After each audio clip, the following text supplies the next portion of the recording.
Bonjour, Alain Huot, très heureux de vous retrouver pour cette nouvelle capsule, un peu plus philosophique que les autres. Comment retrouver du goût à sa vie, comment retrouver du sens à sa vie, retrouver sa juste place sur Terre grâce au contact nourrissant de la nature. Eh bien, je vous invite à, le plus régulièrement possible, dès que vous en avez la possibilité, que vous soyez citadin ou plutôt habitant à la campagne, de trouver un petit espace vert. Idéalement, bien sûr, ce serait une forêt, mais un petit bout de jardin, un petit carré vert, et d'aller en contact avec les forces vives de la nature. Pourquoi?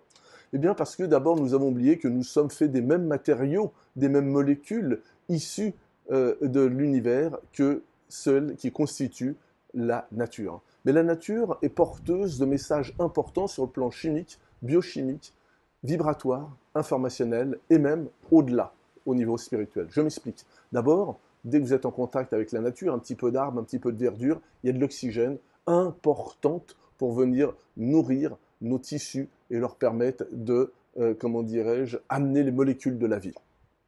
Mais il y a également des choses plus subtiles qu'on appelle les ions négatifs, et ça c'est plus dans les forêts, où on va retrouver des ions négatifs qui sont vraiment des molécules très importantes qui vont favoriser les échanges au niveau électronique entre nos cellules, et ce sont ce qu'on appelle les vitamines de la vie, ces ions négatifs. Ça c'est en contact avec la nature.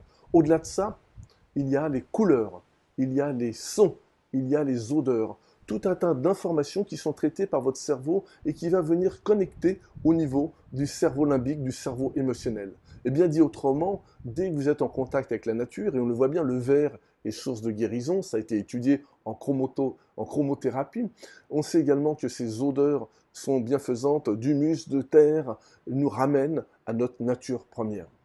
Et de façon plus symbolique, mais également tout aussi importante, on peut dire que la nature, Dame Nature, la Pachamama, la mère sacrée des Amérindiens, et c'est pas un hasard, si toutes les traditions de tout temps, que ce soit en Australie, avec les aborigènes, les Indiens d'Amérique du Nord, d'Amérique du Sud, en Mongolie, etc., et nous-mêmes, dans nos racines ancestrales, nous avons toujours été proches et adoré cette nature, elle nous ramène les codes d'harmonie. Ramener les codes d'harmonie, c'est nous ramener à notre nature première, d'origine spirituelle. Et n'oubliez pas, ceci c'est très important, nous sommes des esprits qui sommes venus faire l'expérience de l'incarnation dans la chair, incarnée dans la chair, et non pas des êtres de chair qui avons péché, qui essayons de nous élever spirituellement. La nature est pour moi le meilleur outil, le meilleur ambassadeur, le meilleur miroir pour nous rappeler notre origine spirituelle. Gardez le moral, gardez confiance en vous et souvenez-vous de qui vous êtes.